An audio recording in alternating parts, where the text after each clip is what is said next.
الرجيم بسم الله الرحمن الرحيم ربنا وابعث فيهم رسولا منهم يتلو عليهم آياتك ويعلمهم الكتاب والحكمة ويزكيهم إنك أنت العزيز الحكيم۔ حضرت سیدنا ابراہیم علیہ السلام نے اللہ تبارک و تعالی سے جہاں اور دعائیں مانگی ہیں، وہاں پروردگار عالم سے آپ نے یہ بھی دعا مانگی کہ ربنا وابعث فیہم رسولا منہم، اے رب ہمارے بھیج اپنا ایک رسول ان میں سے،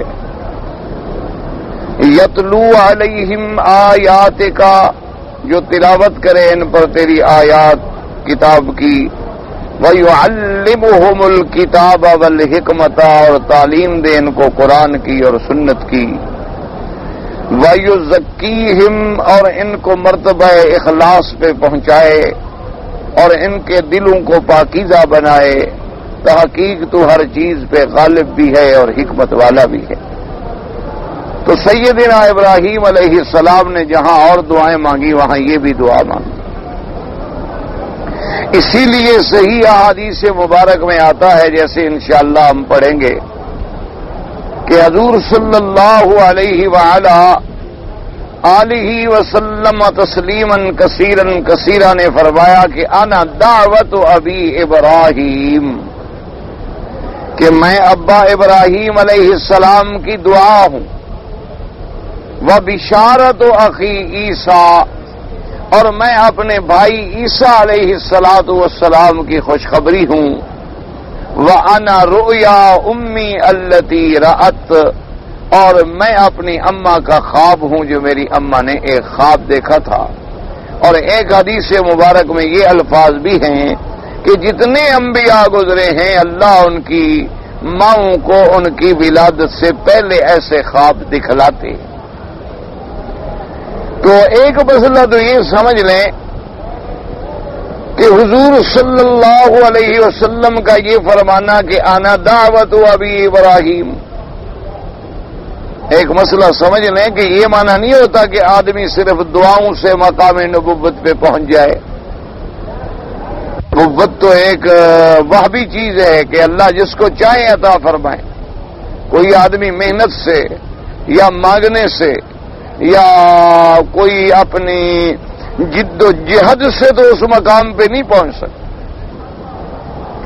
اور دوسری بات یہ ہے کہ اللہ تبارک و تعالی نے حضور صلی اللہ علیہ وسلم کی بعثت، آپ کی نبوت، آپ کی رسالت، آپ کا وقت بعثت، آپ کی ختم نبوت، اور یہ ساری باتیں جو ہیں خدا بند قدوس نے تو ابھی آسمان و زمین بھی نہیں بنے تھے کہ پہلے تعریف فرما دی، حکم فرما دیا، لکھوا دی اور لوح محفوظ میں محفوظ ہو گئے۔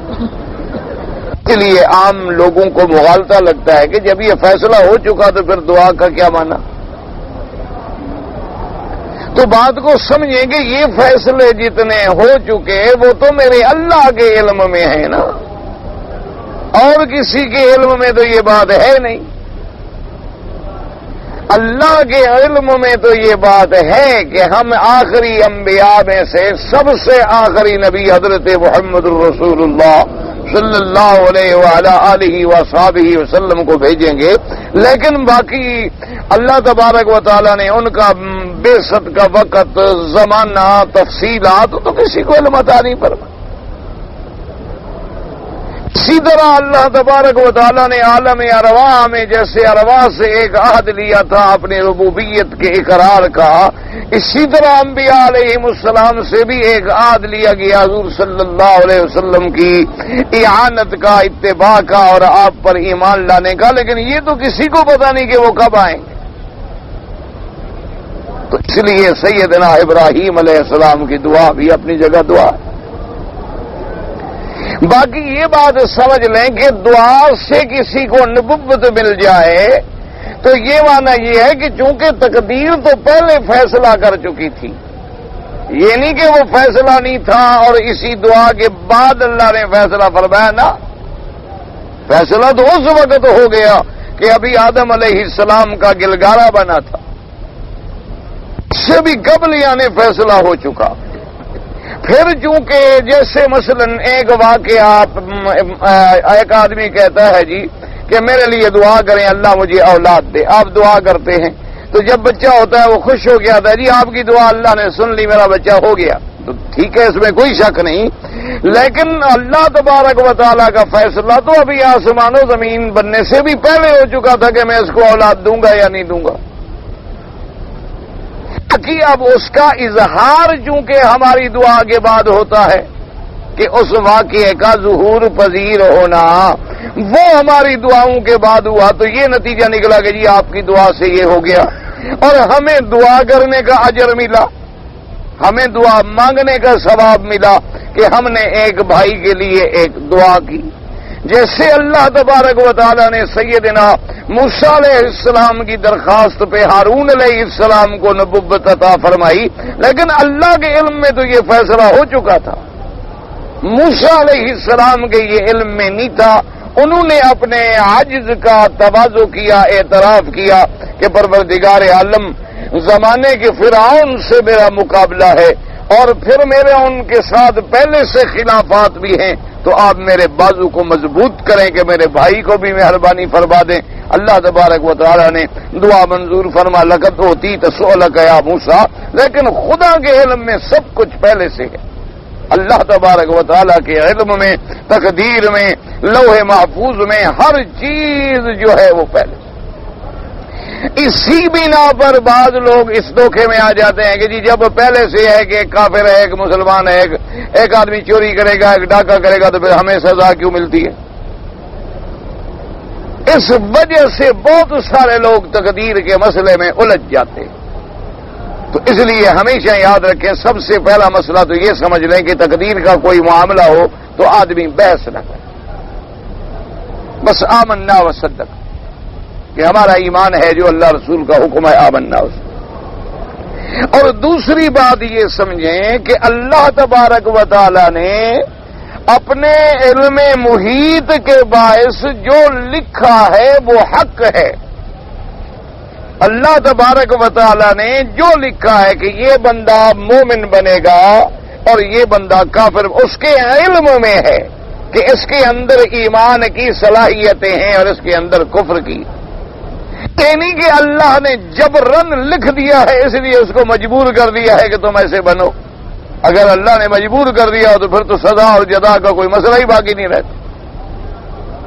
اگر اللہ نے اس کو مجبور کر دیا ہو تو پھر انبیاء کو بھیجنے کی ضرورت ہی باقی نہیں رہتی، رسولوں کو بھیجنے کی ضرورت ہی نہیں رہتی، کتابیں اتارنے کی ضرورت ہی نہیں رہتی۔ فرق صرف اتنا ہے کہ ہمارے سامنے جب وہ اسلام لے آتا ہے تو ہمیں پتہ لگتا ہے کہ یہ مسلمان ہو گیا، اگر خدا نہ کرے کسی نے کفر کیا ہمیں پتہ لگا ہے کافر، لیکن اللہ کے علم میں یہ سب کچھ پہلے سے ہے، اور جس کے لیے جو انہوں نے لکھا ہے وہ بالکل حق ہے، عدل ہے، انصاف ہے کہ اس میں ہے ہی وہی کہ اس نے وہی کرنا ہے جو کرنا ہے، کرنے سے بھی پہلے خدا کے علم میں ہے، کرنا اس نے اپنے اختیار سے ہے، اسی کرنے پر تو اس کی سزا اور جزا مرتب ہوگی۔ اس لیے اللہ، چونکہ ایک چیز کا ہمیں علم نہ ہونا جی، اب جب جیسے مثلا مشتری ستارے پہ وہ بڑا حوادث کا اظہار ہو رہا ہے آپ کو اور ہمیں پتہ نہیں، جن کے پاس مشینیں ہیں، آلات رصد ہیں، دوربینیں ہیں، حساب ہیں، وہ دیکھ رہے ہیں، اور ہمارے سامنے جب وہ فوٹو آ گیا، اخبار میں آ گیا، تو اب ہمیں بھی کچھ اس سے شدھ بدھ معلومات حاصل ہو گئی۔ تو اب آپ اسی سے اندازہ لگائیں کہ خداوند قدوس کے نظام کا کتنا بڑا عالم ہے کہ اتنی بڑی دنیا کے لیے تو ایک چاند ہے اور اس کرے پہ کئی چاند ہیں، تو وہ کرہ کتنا بڑا ہوگا۔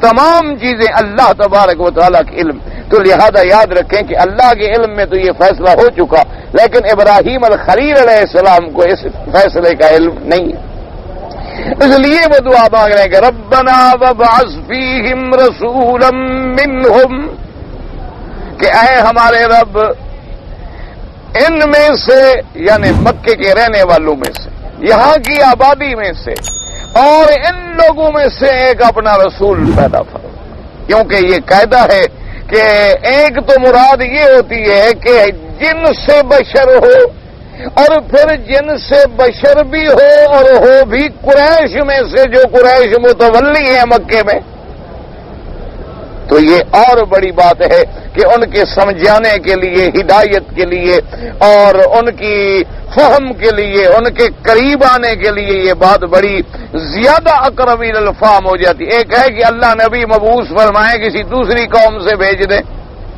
اور ایک کتنا بڑا شرف ہے کہ ان کی قوم میں سے اللہ نبی پیدا فرماتا۔ اللہ تبارک و تعالی یہ شرف بھی ان کو بخشے۔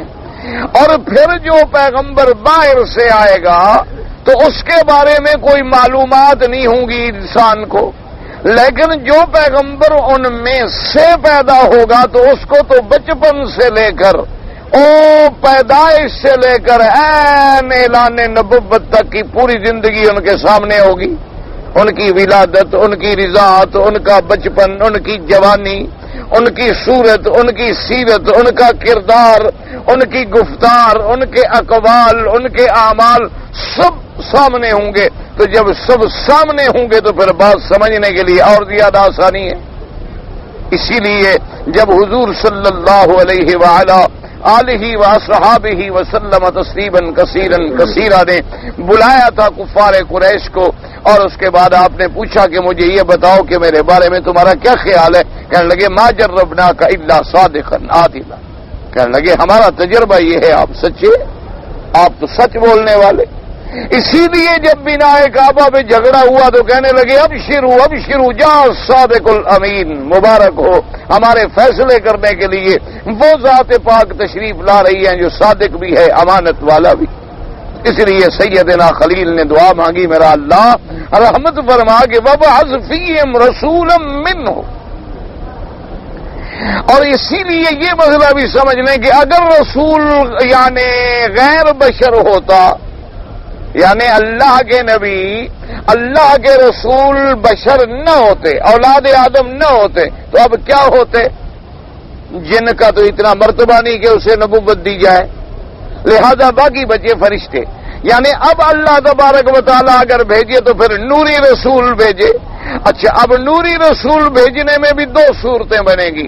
ایک تو صورت یہ بنے گی کہ جبریل علیہ السلام کو اللہ بھیج دیا لیکن وہ اپنی اصلی صورت میں آئے، اصلی صورت میں آئے تو کوئی بندہ اس کو دیکھنے کی طاقت ہی نہیں رکھتا۔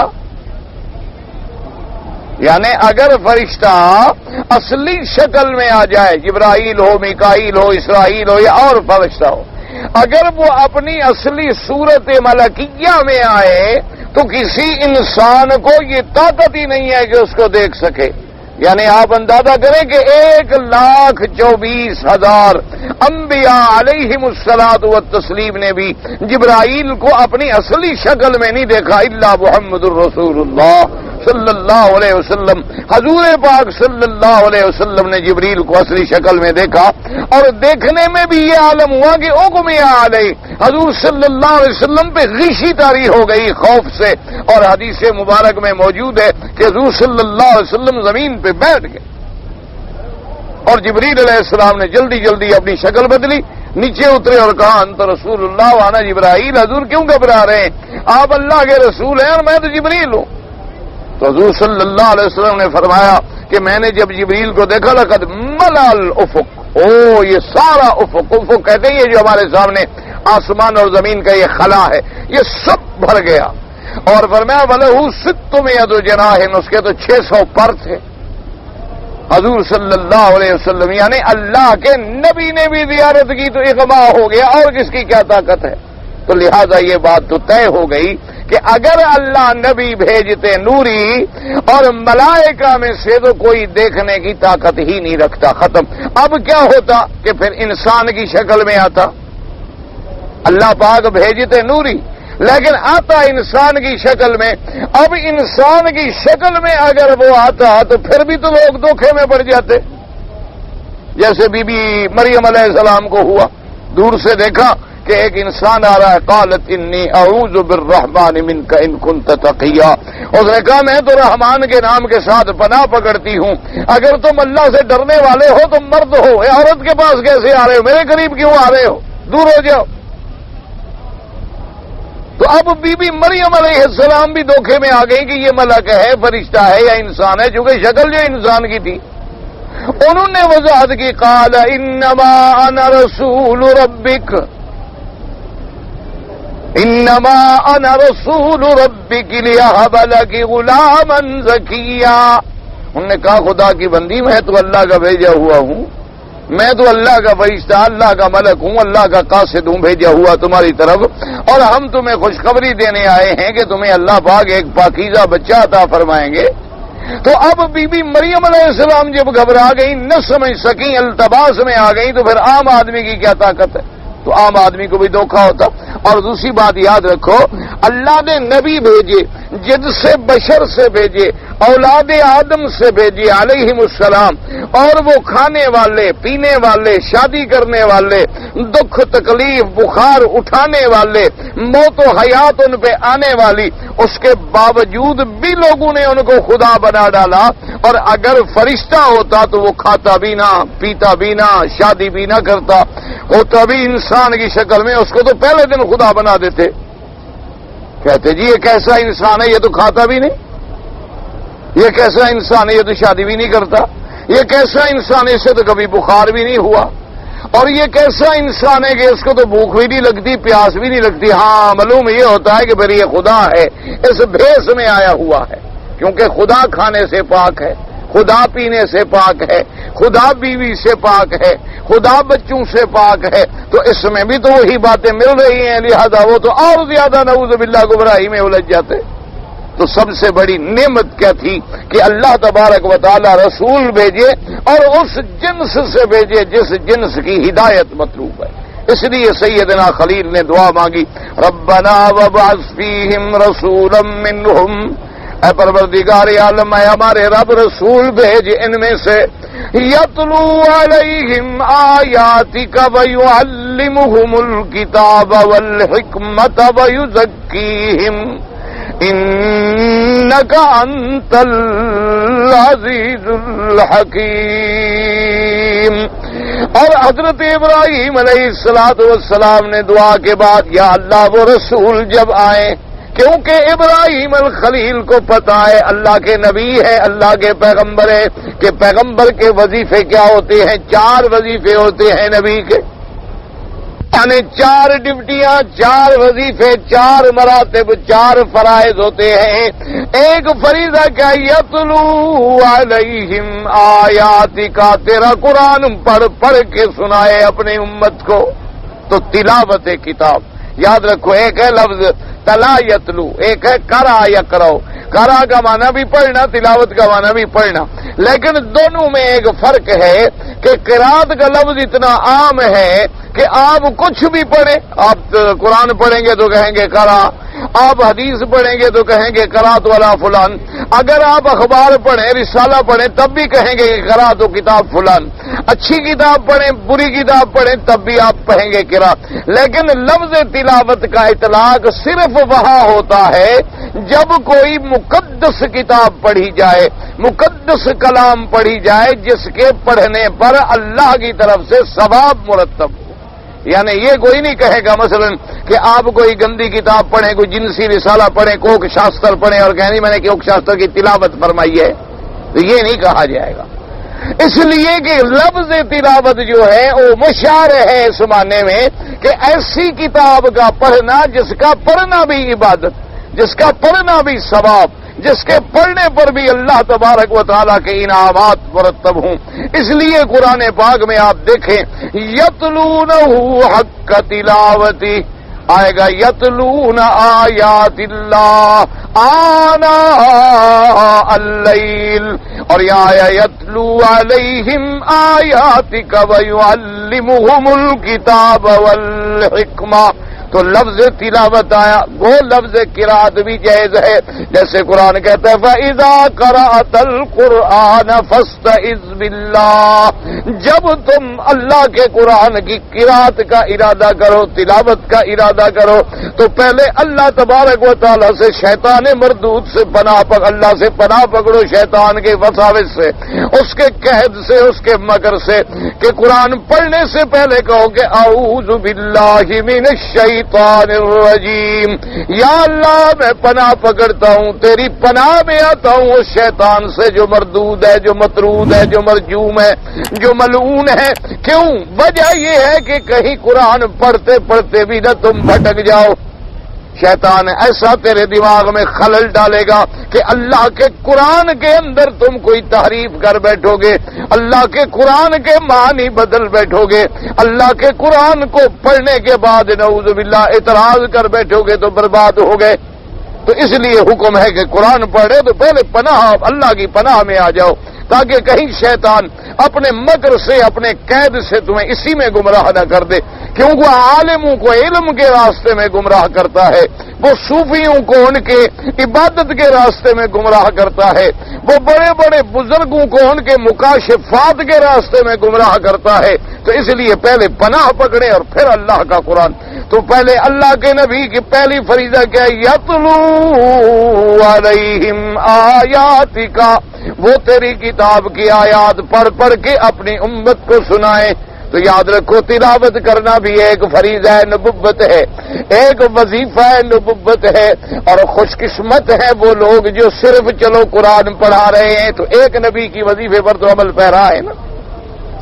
اس لیے ہمیں، اور دوسرا وظیفہ یعلمہم الکتاب، اور قرآن کی ان کو تعلیم دے، یہ نہیں کہ زبان سے خود سمجھ لیں گے کہ عربی ہیں، خود سمجھ لیں گے نا، جب تک اللہ کا نبی قرآن نہیں پڑھائے گا قرآن سمجھ نہیں آئے گا، یاد رکھیں۔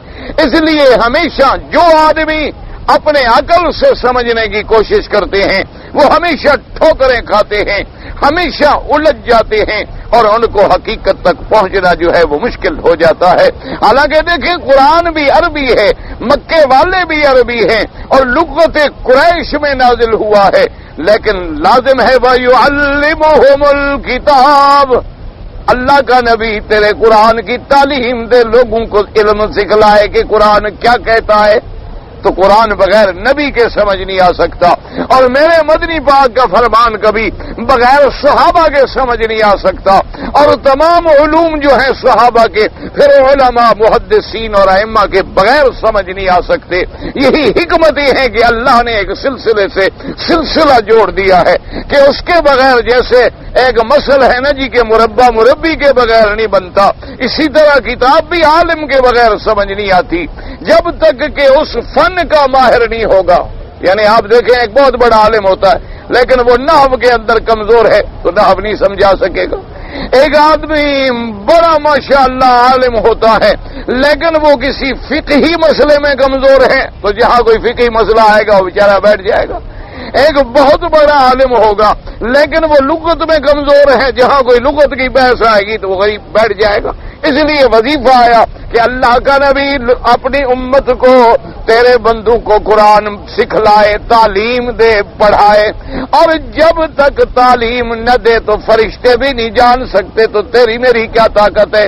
اس لیے قرآن کہتا ہے وَعَلَّمَ آدَمَ الْأَسْمَاءَ كُلَّهَا، اللہ نے آدم کو اسماء کا علم دیا، تعلیم دی۔ جب تک اللہ نے نہیں سکھلایا آدم بھی نہیں جانتے، اللہ نے نہیں سکھلایا تو فرشتے بھی نہیں جانتے۔ اس لیے جب فرشتوں سے پوچھا گیا کہ چلو تم تو بڑے تسبیح کرنے والے ہو، بڑے میرے عبادت گزار ہو، بڑے رات دن میری عبادت میں مصروف ہو، اپنی عبادت کے زور سے چلو بتاؤ کہ اس چیز کا کیا نام ہے۔ قالوا سبحانک لا علم لنا الا ما علمتنا، ہمیں علم نہیں مگر وہ جو آپ نے ہمیں سکھلایا ہے۔ اور نبیوں کی شان یہ ہے کہ جہاں جہاں نبی کا علم آئے گا تو کہاں وَعَلَّمْنَاهُ مِن لَّدُنَّا عِلْمًا، اللہ فرماتا ہے کہ نبی کو ہم اپنی طرف سے خود پڑھاتے ہیں۔ تو جب ان کو پڑھانے والا خدا ہے اور امت کو پڑھانے والے نبی ہیں اور آگے پھر نبی پاک کے فرمان پہ عمل کر کے دکھلانے والے ماڈل جو ہیں وہ صحابہ محمد مصطفیٰ ہیں، تو جب تک سب پہ ایمان نہیں ہوگا مسئلہ نہیں بنے گا۔ اس لیے فرمایا وَيُعَلِّمُهُمُ الْكِتَابَ، کتنے مسئلے ہیں۔ صحابہ رضوان اللہ علیہم اجمعین نے قرآن بھی سن لیا حضور کی زبان مبارک سے، لیکن بات سمجھ نہ آئی۔ جیسے صحیح حدیث کے اندر آیا، اللہ نے فرمایا کُلُوا وَاشْرَبُوا حَتَّىٰ يَتَبَيَّنَ لَكُمُ الْخَيْطُ الْأَبْيَضُ مِنَ الْخَيْطِ الْأَسْوَدِ مِنَ الْفَجْرِ، رمضان میں اس وقت تک کھاتے رہو پیتے رہو جب تک سیاہ ڈورا کالے ڈورے سے علیحدہ ہو جائے۔ تو ایک صحابی نے 2 دھاگے رکھ لی، حضور پاک کو جب پتہ لگا آپ نے فرمایا اِنَّ وِسَادَتَكَ لَعَرِيضٌ، بھائی تمہارا سرانہ بڑا لمبا چوڑا ہے کہ سیاہ ڈورا بھی اس کے نیچے آ گیا اور کالا ڈورا بھی نیچے آ گیا۔ اس نے کہا حضور یہ آپ نے فرمایا اللہ کے بندے، سیاہ ڈورے سے مراد وہ رات ہے اور سفید ڈورے سے مراد صبح صادق ہے، کیا کہہ رہے ہو؟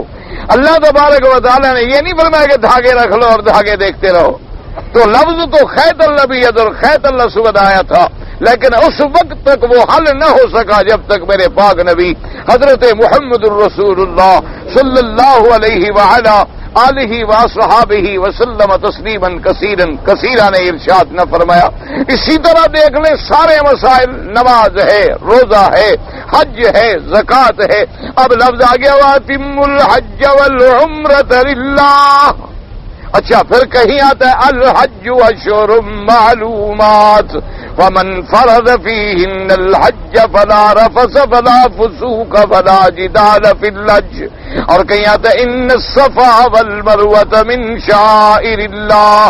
لیکن اب تفصیل کے احرام کیسے باندھو، لبیک کیسے پڑھو، طواف کیسے شروع کرو، کتنے چکر لگا کے ختم کرو، اور طواف کے بعد صفا مروہ دوڑو، ورنہ صفا پہلے دوڑ کے کوئی بعد میں طواف کر لے۔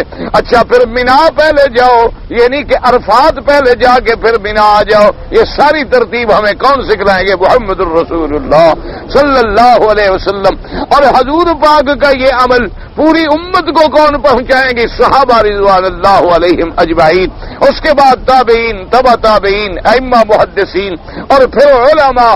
اسی لیے حضور نے فرمایا کہ العلماء ورثۃ الانبیاء، علماء جو ہیں وہ تو انبیاء کے وارث ہیں۔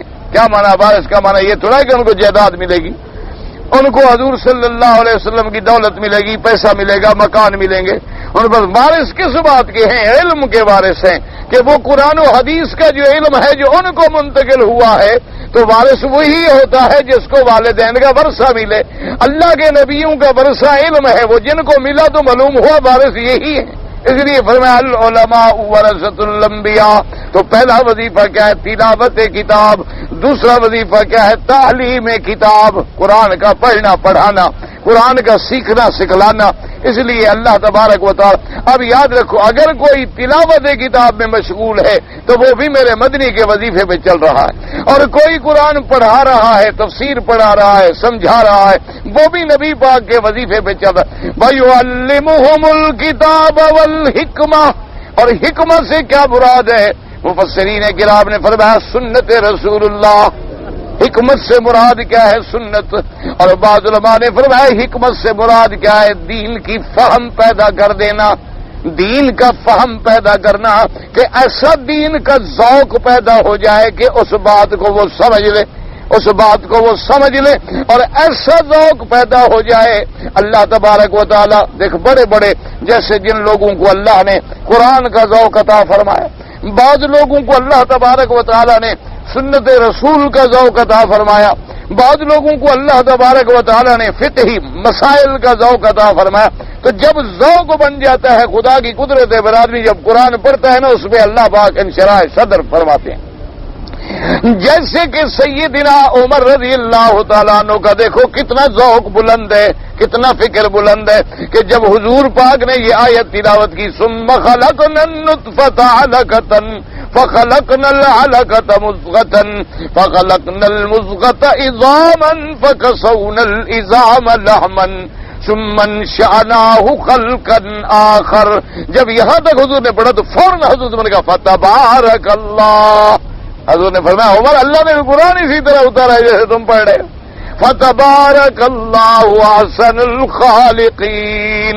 یہ پھر ایک مقام آ جاتا ہے.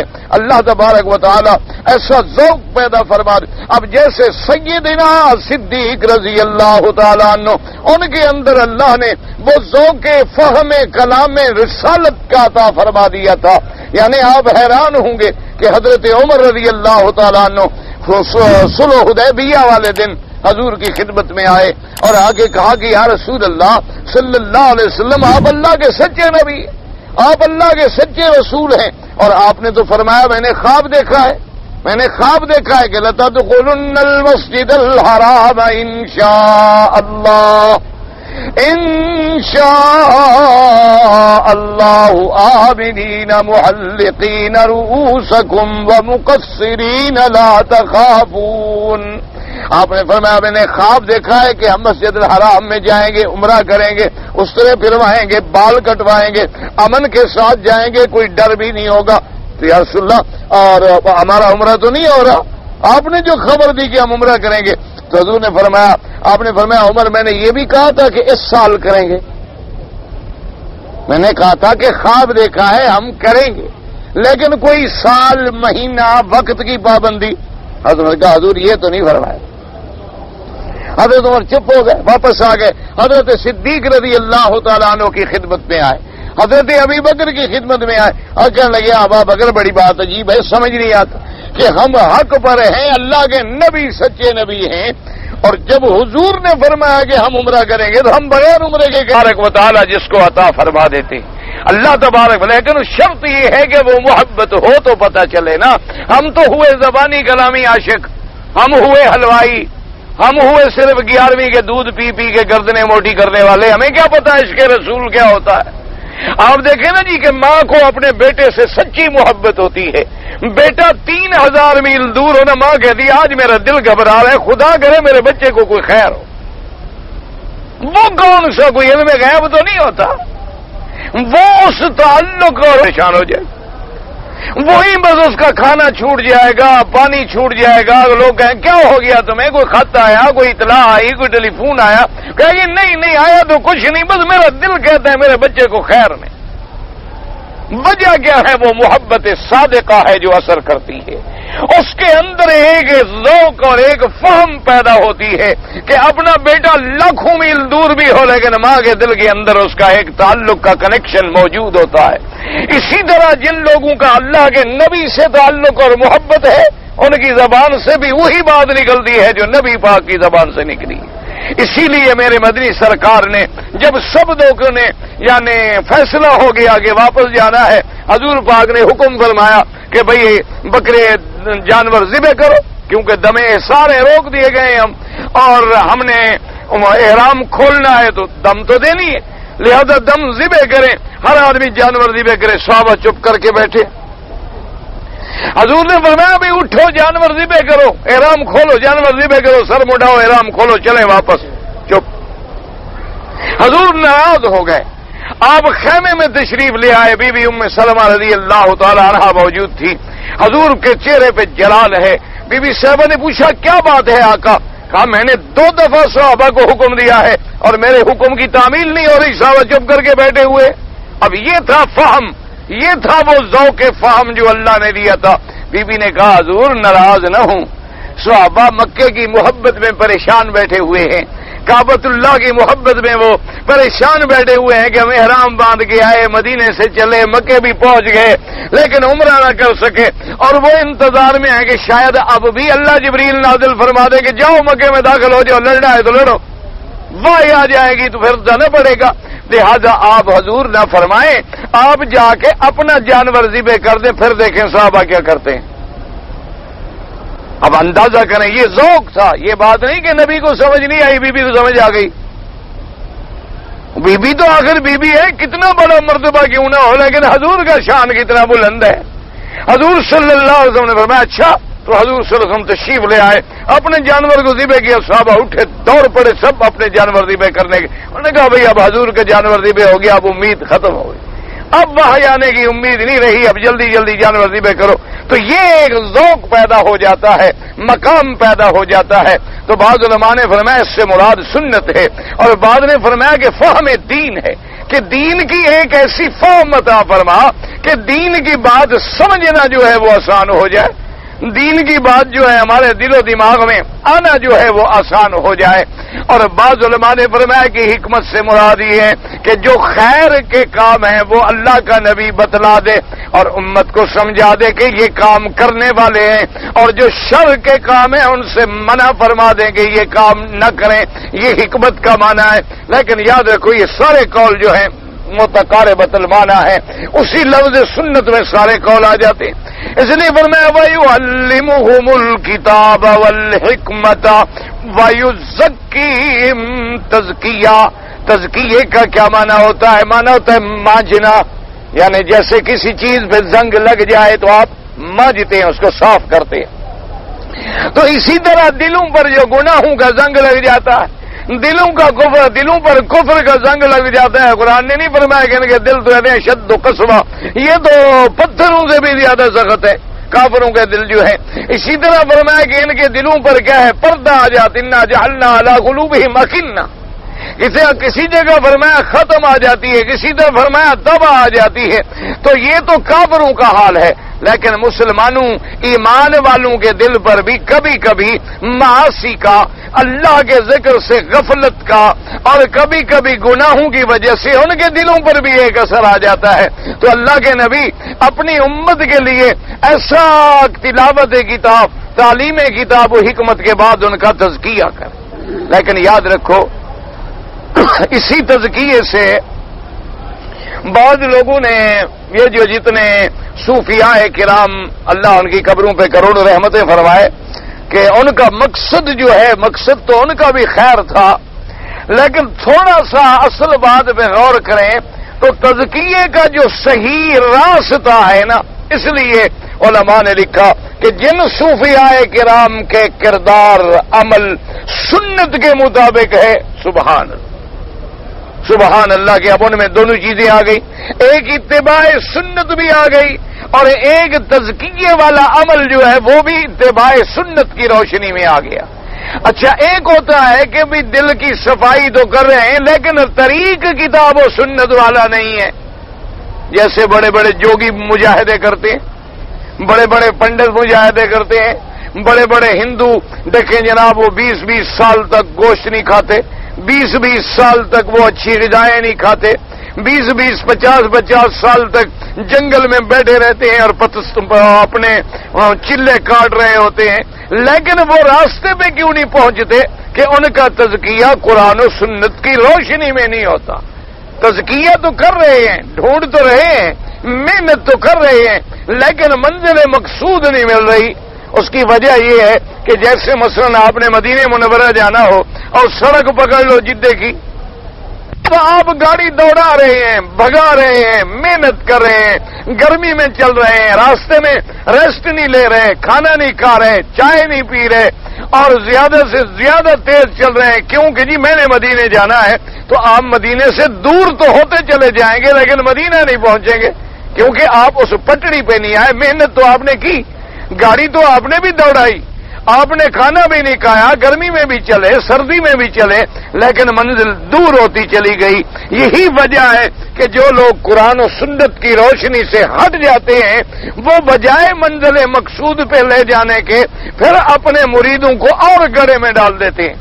ورنہ مقصد تو ان بیچاروں کا بھی تزکیہ ہوتا ہے کہ جی اپنے مریدوں کو بٹھانا، ان سے محنت کرانی، ان سے ریاضت کروانی، ان سے مشقتیں کروانی، لیکن کتاب و سنت کی روشنی نہیں۔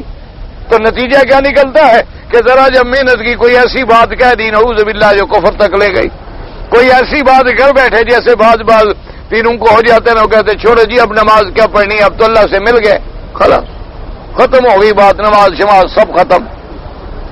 اسی طرح بعض لوگ کہتے ہیں بس ٹھیک ہے جی گناہ ثواب کا تو کوئی فلسفہ ہی نہیں، بس سارا بس سب آپ ہی آپ ہے، اس کے اندر بھی آپ ہے، اس کے اندر بھی آپ ہے۔ اور وہ جناب کہیں بنسری بجی، نے کہا جی بنسری کیا ہے؟ اس کے اندر جو آواز آ رہی وہ آپ کی تو ہے، وہ اللہ کی طرف سے ہو. کہتے ہیں جی یہ بنسری سے جو آواز آ رہی ہے نا تم سمجھ رہے ہو کہ بنسری ہے. بھائی بنسری تو لکڑی ہے خالی ہے, یہ تو پھونک مارا ہے آواز. او جی خود اسی کی تو ہے نا. وہ اسی دھوکے میں آ کے گمراہ ہو جاتے ہیں. تو نتیجہ کیا نکلتا ہے کہ بجائے منزل مقصود پہ پہنچنے کے وہ راستے سے ہٹ جاتے ہیں. اللہ تبارک و تعالی رحمت فرمائے. مثلاً کسی بزرگ پہ اللہ نے کوئی بات کھول دی اپنی رحمت کے ساتھ, اللہ تبارک و تعالی نے کھول دی, تو اب جناب جو آگے لوگ انہوں نے کہا جی ہمارے بزرگ تو ہر چیز کا پتہ, ہر چیز کا پتہ, وہ تو بالکل جناب جا کے آپ بیٹھے ہیں آپ کو سب کچھ بتا دیں گے. تو اب وہ نتیجہ کیا نکلا کہ قرآن و سنت کی روشنی سے ہٹ گئے. اس لیے یاد رکھیں تلاوت کتاب پہلے, تعلیم کتاب پھر حکمت پھر تزکیہ. تو تزکیہ تب حاصل ہوگا جب پہلی تین چیزیں بھی موجود ہوں گی. اگر پہلی تین چیزیں ہی نہیں ہوں گی تو پھر تزکیے کا سوال ہی پیدا نہیں ہوتا. کیونکہ سب سے پہلی چیز کیا ہے, اگر آپ نے دلوں کو پاک کرنا ہے, اگر آپ مقام احسان پہ پہنچنا چاہتے ہیں, طریقہ کیا ہے تلاوت کتاب, طریقہ کیا ہے تعلیم کتاب, طریقہ کیا ہے تعلیم حکمت, طریقہ کیا ہے کہ اللہ تبارک و تعالیٰ کے رسول کے فرائض پہ چلیں. اسی لیے آپ دیکھیں نا جی کہ جو صحیح معنوں میں بزرگ ہوتے ہیں وہ پھر کیا کہتے ہیں, اچھا بھی ٹھیک ہے قرآن شریف بھائی 10 پارے قرآن شریف پڑھو. اچھا آپ 10 پارے روزانہ. بھائی بات یہ ہے کہ ٹھیک نماز کی تکبیر اولا تمہاری نہیں چھوٹنی چاہیے, تمہاری تہجد, اوابین, اشراق بالکل نہیں چھوڑنے چاہیے. تحیت الوضو, تحیت المسجد, اور پھر تیری زبان لا یزال لسانک رطبا بذکر اللہ, اللہ کے ذکر سے ہر وقت تیری زبان تر رہنی چاہیے. اب وہ جب اس میں محنت کراتے ہیں نا جی تو پھر نتیجہ یہ نکلتا ہے کہ اللہ دلوں کی اصلاح فرما دے.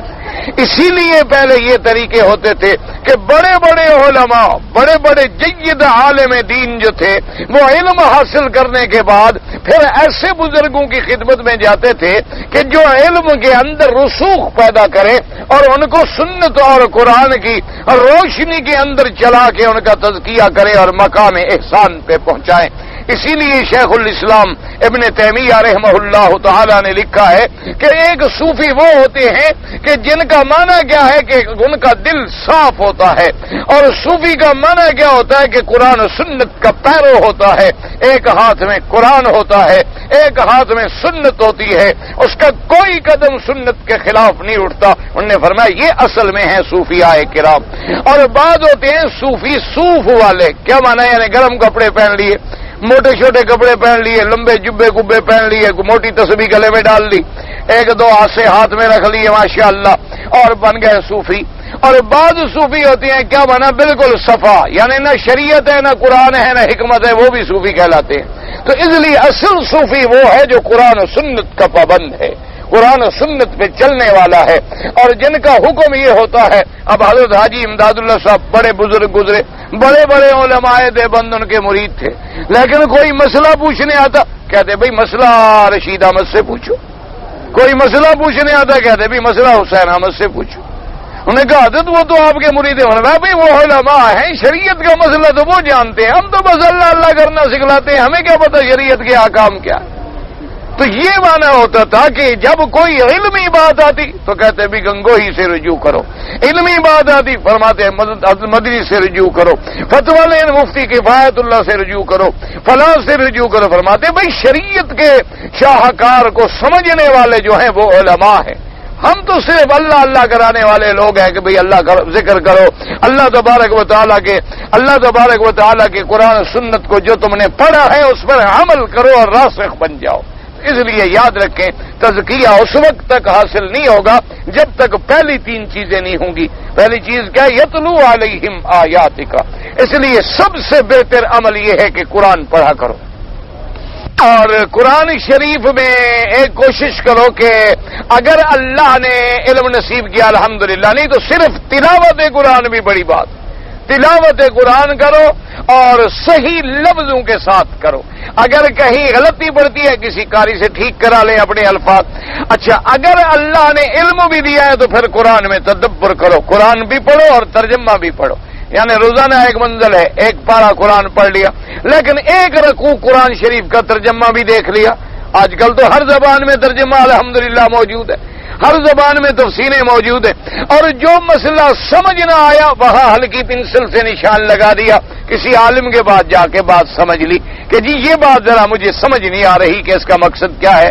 تو تلاوت کتاب، تعلیم کتاب اور تعلیم سنت جو ہے اس کے بغیر تزکیہ حاصل نہیں ہوتا۔ اور آخر میں انک انت العزیز الحکیم، پروردگار عالم غالب بھی تو ہے اور حکمت والا بھی تو ہے۔ یاد رکھو علماء نے لکھا ہے کہ اگر تم اللہ کے قرآن میں اول سے لے کر آخر تک، یعنی سورۃ الفاتحہ سے لے کر والناس تک صرف اللہ کی جن صفتوں کا ذکر آیا ہے نا قرآن میں، اسی پہ غور کرو تو حیران ہو جاؤ گے کہ کلام خدا بندی کے اندر کیا حکمت ہے۔ دیکھو نا جی، کہیں مثلا غفور الرحیم کی صفت آئی ہے، کہیں سریع الحساب کی صفت آئی ہے، اور کہیں شدید العقاب کی صفت آئی ہے، اور کہیں اللہ تبارک و تعالیٰ کی صفت الرحمن الرحیم آئی ہے، کہیں مالک یوم الدین آئی ہے، اور کسی جگہ دیکھیں گے تو المومن والمہیمن والعزیز والجبار والمتکبر والی صفت آئی ہے، اور کہیں دیکھو گے تو الخالق والباری والمصور له الاسماء الحسنى، یعنی پورے اسماء کا ذکر آیا ہے، اور کہیں دیکھو گے تو عزیز اور حکیم کی صفت آئی ہے۔ تو علماء نے لکھا ہے کہ جو طالب العلم ہیں، جن کو اللہ تبارک و تعالی قرآن کی تفسیر اور قرآن کے ترجمے سے محبت دے، وہ غور کریں کہ جہاں جہاں اللہ کی جو صفتیں ہیں اس سے پہلی آیات پہ غور کریں، اس سے بعد والی آیات پہ غور کریں، تو پھر ان کو سمجھ آئے گی کہ یہاں ان صفتوں کا ذکر کیوں کیا گیا، ان صفتوں کا ذکر جو ہے وہ کیوں کیا گیا ہے۔ پھر جا کے بات سمجھ آئے گی کہ بھئی اس جگہ جو اللہ نے صفت بیان کی ہے غفور کی، اس جگہ اللہ نے صفت بیان کی ہے رحیم کی، اس جگہ اللہ تبارک و تعالیٰ نے صفت بیان کی ہے عزیز والی اور حکیم والی، تو اس کی کیا وجہ ہے؟ جب یعنی اسی پہ غور کر لو، چلو ان دو صفتوں پہ غور کر لو جو ابھی آپ نے پڑھی ہیں۔ ربنا وابعث فیہم رسولا منہم یتلو علیہم آیاتک ویعلمہم الکتاب والحکمہ انک انت العزیز۔ عزیز مانا غالب، عزیز مانا ایسا غالب جس کو کوئی طاقت مغلوب نہ کر سکے، جس کے حکم کو کوئی ٹال نہ سکے، جس کے فیصلے کو کوئی بدل نہ سکے۔ اللہ تبارک و تعالیٰ کی صفت ہے عزیز، وہ عزت والا، غلبے والا، جس کے مقابل اب کیا صفت یہاں عزیز کا ذکر کیوں آیا کہ میرا مولا اگر تو ان میں اپنا رسول بھیجے تو غالب ہے، تیرے حکم کو یہ بدل نہیں سکتے، تیرے حکم کو یہ ٹال نہیں سکتے کہ کتنی طاقت والے کیوں نہ ہو جائیں، لیکن تو عزیز ہے۔ اور اس کے بعد الحکیم، حکیم مانا یاد رکھو کہ جس کا ہر قول ہر فعل حکمت سے خالی نہ ہو۔ یاد رکھنا مثلا ایک آدمی بیمار ہو جائے، وہ کہے جی مجھے پیٹ میں درد ہے، تو آپ نے کہا کہ اچھا جی آپ ایسا کریں کہ پیٹ میں آپ کو درد ہو رہی ہے نا، آپ سونف لے کے کھا لیں۔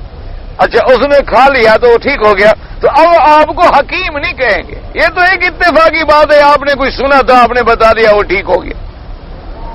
اسی طریقے سے یاد رکھیں، یعنی کوئی چیز کبھی اتفاق سے صادر ہو جائے تو وہ حکیم نہیں کہلاتا۔ اس لیے اب حکیم کیا ہے کہ جو چیز جیسے چاہے اس کے علم کے مطابق وہ بنے، یعنی اس کے علم میں تو پہلے موجود ہے، اور پھر جب وہ وجود میں آئے تو بالکل اس کے علم کے عین مطابق ہو، اس میں ذرا بر اختلاف نہ ہو، تو یہ ہے مقام حکمت کہ اللہ تبارک و تعالیٰ نے اسی لیے اپنے علم اور حکمت کو ظاہر کرنے کے لیے اول ما خلق اللہ القلم فقال له اكتب ما كان وما يكون وما هو كائن الى يوم القيامه، سب کچھ لکھا گیا اور لوح محفوظ میں رکھ دیا گیا۔ اب جب اللہ تبارک و تعالیٰ نے ان چیزوں کو دنیا میں ظاہر بنایا تو جو لکھا تھا نا آسمان و زمین پیدا کیے جائیں گے، جب پیدا ہو گئے اور ملائکہ کے سامنے وہ بات کھولی گئی تو اب سب نے کہا سبحان یا اللہ تیری ذات پاک ہے، جو تو نے لکھا تھا جیسے لکھا تھا بے عین ہی اسی طرح ہوا، بے عین ہی اسی طرح پیش آیا ہے۔ تو اس لیے اللہ تبارک و تعالیٰ کی صفت آئی کہ وہ حکیم ہے، اس کی ہر چیز میں ایک ہی حکمت ہے۔ اور ابراہیم علیہ السلام کہتے مولا اس گھر میں جہاں وادی غیر ذی زرع کچھ بھی نہیں تھا، اس مقام پہ تیرا کعبہ بنانا، تیرا گھر بنانا، اور پھر میرے بچوں کو یہاں بھیجنا، پھر مجھے یہاں بلانا، پھر مجھے معمار کعبہ بنانا، اپنا گھر بنا دینا، پھر مجھے حکم دینا کہ اس گھر کو آباد کرنے کے لیے لوگوں کو بلاؤ اذن فی الناس بالحج، اور پھر مجھے مناسک کی تعلیم دینا، یہ ساری چیزیں کوئی حکمت سے خالی تو نہیں ہے، تو بڑا حکمت والا ہے، تو بڑا حکمت والا ہے، ہر چیز میں تیری حکمتیں پوشیدہ ہیں۔ تو لہذا اگر میری دعائیں بھی منظور فرما لے تو میری دعائیں منظور کرنا تیرے آگے مشکل، میری دعاؤں کو پھر ظاہر میں اس کا ظاہر کر دینا جو ہے وہ بھی مشکل نہیں، چونکہ تو عزیز ہے، اور پھر جو بھی تیرا حکم ہوگا وہ حکمت سے خالی نہیں ہوگا چونکہ تو حکیم ہے۔ تو اس لیے قرآن نے فرمایا کہ جہاں جہاں قرآن میں آتا ہے، جیسے اللہ نے فرمایا قصہ قوم سبا میں بلدۃ طیبۃ ورب غفور، وہاں غفور کی صفت آ گئی کہ بھئی ہم نے ایک تو آپ کو شہر اچھا دیا، ایسا شہر دیا ہے جس کی ہوا پاک ہے، جس کی فضا پاک ہے، جس میں کوئی موذی جانور زندہ نہیں رہ سکتا، بلدۃ طیبۃ، اور ایسا پاکیزہ، ایسا پھلوں والا جس کی مثال کوئی نہیں، اور پھر رب بھی وہ جو بخشنے والا ہے کہ تمہاری غلطیوں کو معاف کر کے ایسی ایسی نعمتیں تمہیں دے رہا، تمہاری غلطیوں پہ ستر فرمانے والا، تمہارے گناہوں کو معاف کرنے والا۔ تو اب وہاں دیکھیں مناسبت تھی صفت غفور کی، جیسے ابتدا میں آیا کہ الحمدللہ رب العالمین، اب جب رب العالمین وہ ہے تو پھر الرحمن الرحیم بھی وہ ہے، تو جب رب بھی ہے اور رحمان بھی ہے، رحیم بھی ہے، تو اب لوگ اس کی رحمت کی وجہ سے ایسے غرے نہ ہو جائیں کہ گناہوں میں پڑ جائیں گے، وہ تو جی رحیم ہے ہم نے معاف کر دیں، اور وہ مالک یوم الدین اس کی ایک صفت ہے۔ تو پھر یہ بات بھی یاد رکھو کہ وہ انصاف کے دن کا مالک بھی وہ ہے، پھر اس نے انصاف بھی کرنا ہے، اس نے جزا اور سزا بھی تمہیں دینی ہے۔ اس لیے علماء نے فرمایا کہ اگر آدمی اللہ کی صفات پہ جو قرآن میں مذکور ہیں غور کرے تو ایک عجیب سمندر ہے علم کا جو چھپا ہوا ہے۔ اللہ آپ کو بھی اور ہمیں بھی نصیب فرما دے۔ بھائی میں نے کئی دفعہ عرض کیا ہے، طواف کے بارے میں آتا ہے کہ اللہ تبارک و تعالیٰ ایک غلام کے آزاد کرنے کے برابر ثواب عطا فرماتے۔ یہ مسئلے نہیں ہوتے، کلمہ شریف کی فضیلت بتائیں، درود شریف کی فضیلت بتائیں، طواف شریف کی فضیلت بتائیں، نماز شریف کی فضیلت بتائیں، قرآن شریف پڑھنے کی فضیلت، یہ مسئلے نہیں ہیں، یہ تو فضائل ہیں۔ سوال مسائل میں ہوتا ہے، فضائل میں نہیں ہوتا۔ کوئی عقل کیا کرو، سمجھا کرو۔ ایک ہے فضائل اور ایک ہے مسائل، اور اسی طرح ایک ہوتے ہیں احکام۔ تو اس لیے سوال تو اس میں پوچھا جاتا ہے کہ ایک آدمی کو ایک مسئلہ معلوم نہیں، باقی اگر فضیلت مثلا پڑھنی ہے تو فضیلت کعبہ کی کوئی کتاب لے لو تو فضیلتیں پڑھتے رہو، فضائل درود شریف لے لو تو اس میں درود شریف کی فضیلتیں پڑھتے رہو، اسی طرح فضائل مساجد پر کوئی کتاب اٹھا لو تو فضیلتیں کے بارے میں یہ نہیں ہوتا کہ یہ بھی کوئی مسئلہ ہے۔ اللہ تبارک و تعالیٰ کا حکم ہے ایک۔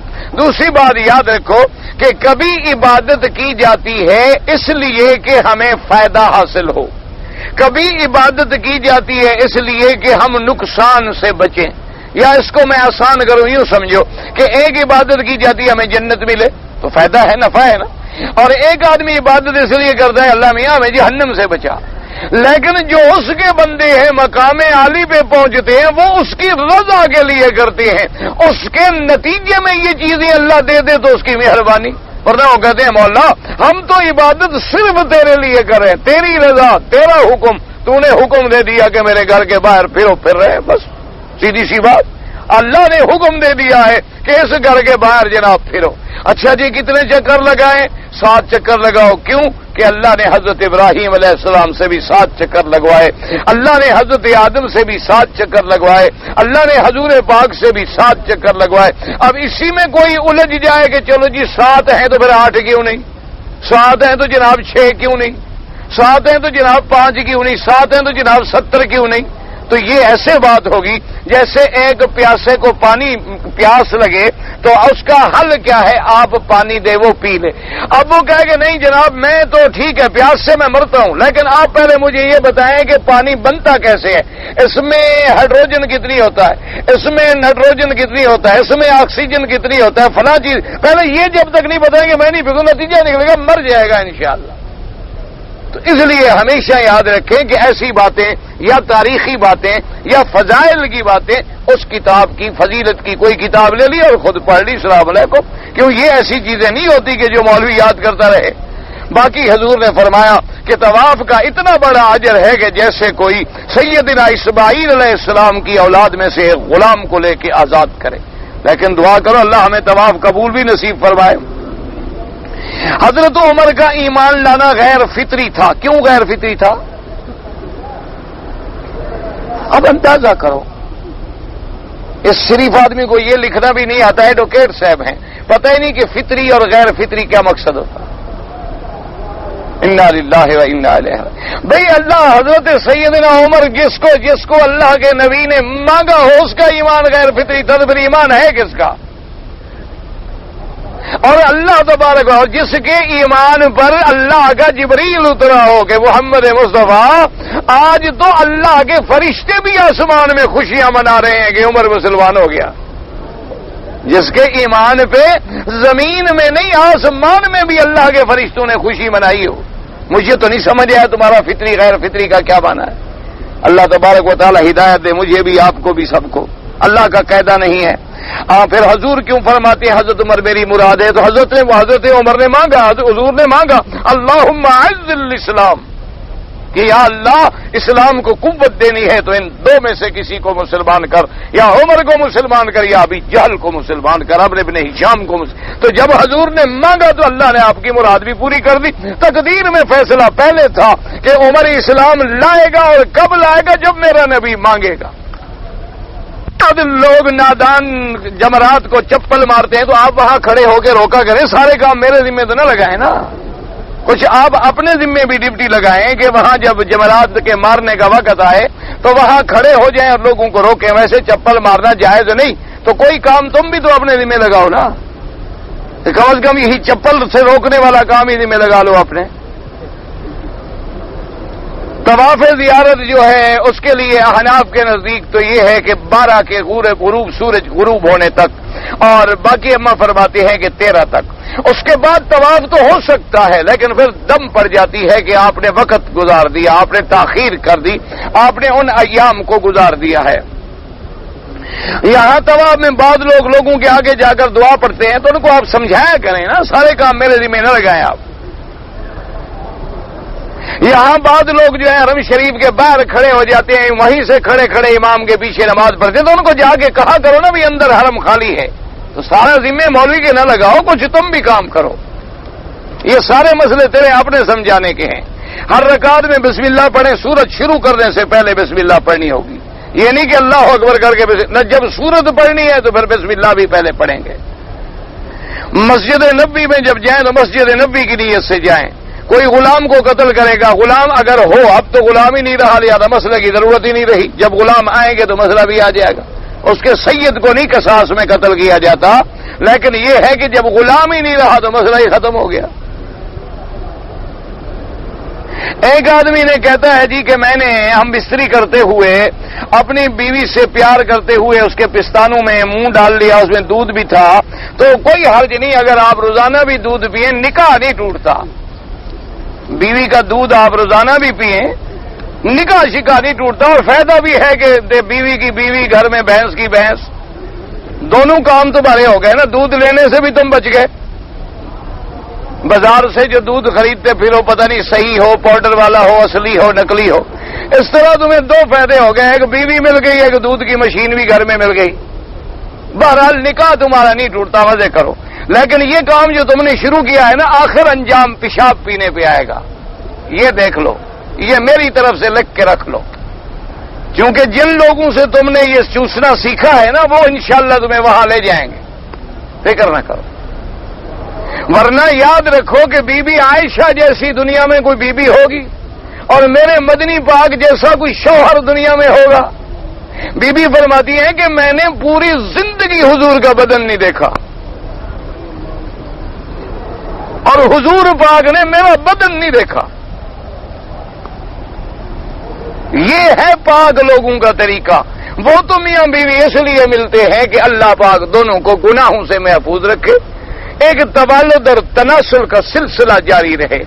اب لوگوں نے حیوانوں کی طرح بڑھ کے جناب اس مقام پہ پہنچ گئے ہیں. پہلے یہ کام انگریزوں کا تھا, کافروں کا تھا, اور ان لوگوں کا تھا جو منکر قرآن و حدیث ہیں.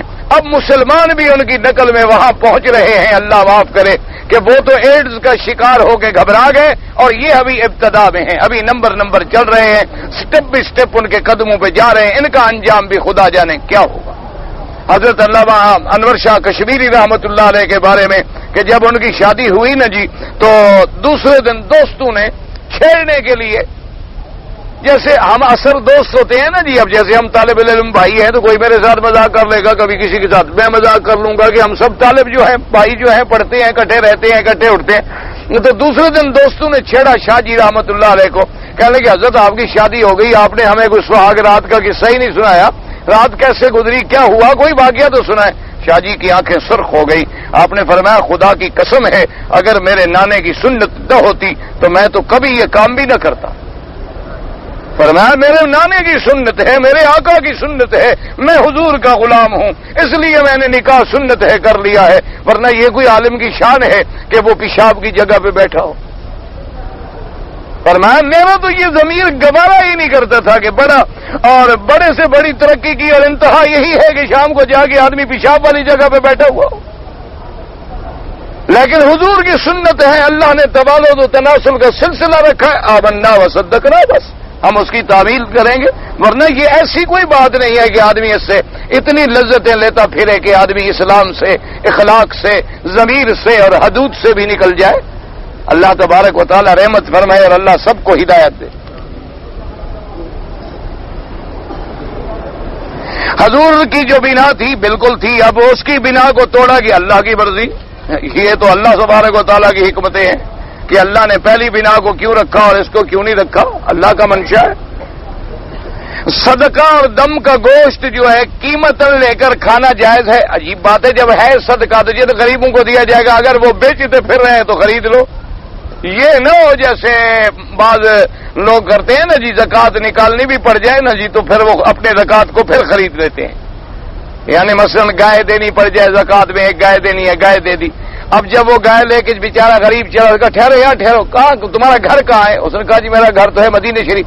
یار مدینے شریف تک گائے لے جانا تمہیں تکلیف ہوگی, اچھا کتنے کی بیچو گے؟ انہوں نے کہا جی جو کو ان کا 100 روپیہ لوگے, 500 کی پھر 100 میں خرید دی. تو یہ تو نہ کرو کہ دم کا گوشت پہلے بیچو پھر خریدنے شروع کر دو. ویسے بہرحال اگر کسی غریب کو ملا